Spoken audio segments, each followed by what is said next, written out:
Hello everyone, Manxman here. You can call me Keith, you can call me Manxman. Thanks for looking at my channel.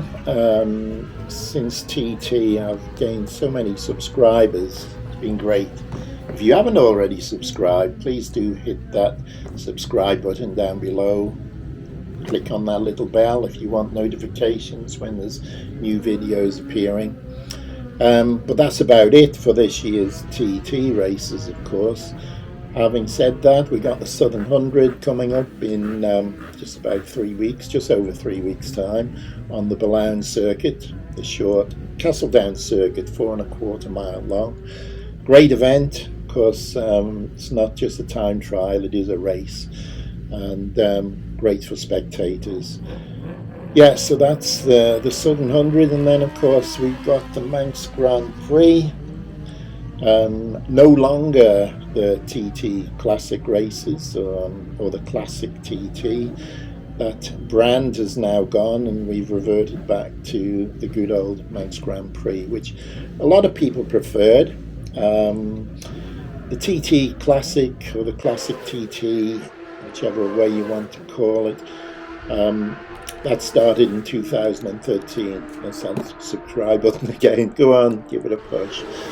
And yeah, I think, some of the classics, were they really classics? We don't know. You can decide on that. You can comment on that. But I think there were a lot of newly produced classics, so, felt a little bit cheated. But there we are. But they were a very good reproduction, and they did the job. But it will be great to see the Manx Grand Prix returning as the way it was, let's say, a decade ago. Was that geezer up there looking at? I was actually at that point. It's just at the top of Bray Hill, at the crossroads by the petrol station. So just from the start, actually, and then you see them going off down Bray Hill. Oh, what must they be thinking? They leave the start, go a few yards, and then just drop down a hill. Roller coaster ride? I don't know, but when you watch them there, and when you watch at the bottom of the hill, do you hear them just winding off a little? No, they keep that wire tight. I think the super bikes, some of them might just roll off a touch because often they're so close to the curb they just bottom out.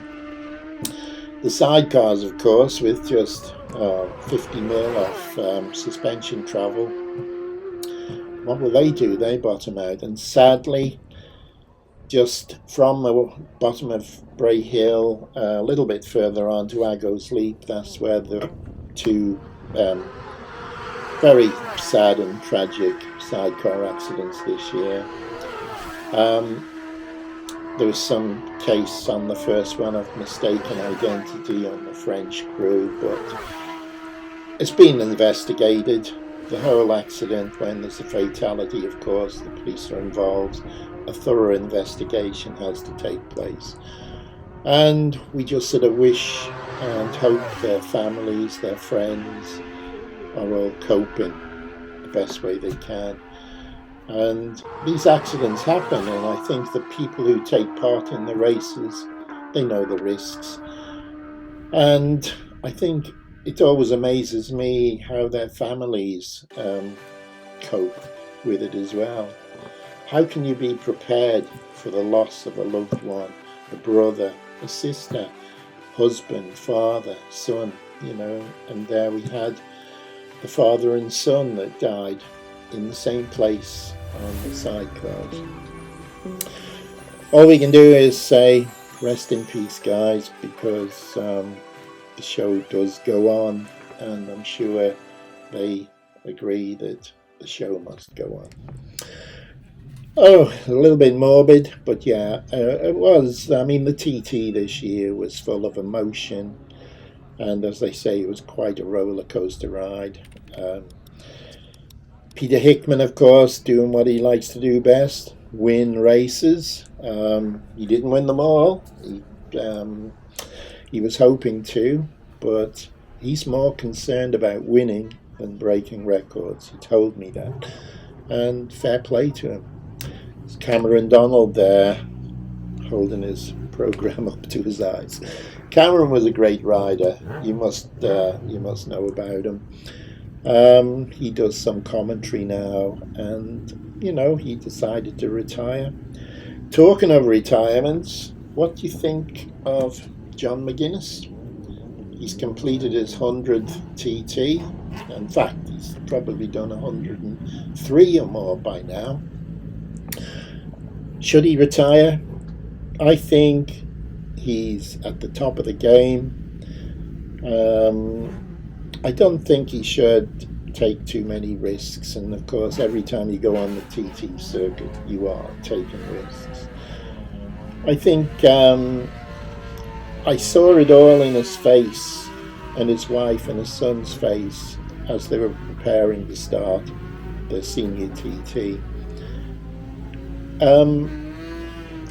Before he put his helmet on, give his wife a kiss. She dropped a penny down in front of his leathers, and then he gave his son a hug as well. And you have to feel a certain emotion. If there's a red flag, is it him that's involved? Subscribe. There we are. Again, ring that bell. Yeah, I mean, it must be difficult, but he loves it. He's probably been one of the fastest laps I've done on a Fireblade round here. So respect to him, and I think now he should consider hanging up his hat and some form of retirement. Anyway, that said, there's a lot of young people coming up. I mean, Dean Harrison and Peter Hickman, what are they like? Just ordinary guys, particularly Dean, what a nice bloke he is. And little girl and his wife, of course. Lovely family. But he loves his TT. And long may the TT continue. I'm starting to waffle on a bit here. I'm new to this. This year's TT is the first I've ever done. I'm still finding out how to use the camera, go to the right places, how to edit. As you can see, I've got a green screen behind me. What's a green screen? Oh well, I'm only learning about it, but I'm slowly learning how to do things and hopefully improve as time goes. Maybe the Southern 100 will be the next move along in the right direction and things start to look somewhat better. Anyway, if you liked looking at this ugly mug and you can't push me aside to watch the video, come back again. Please subscribe. Aye, who's this looking in my ear? Hello, Buster. Okay then, so take care. I think it's time for some coffee now. Too early in the day for vocals. All the best. Goodbye for now.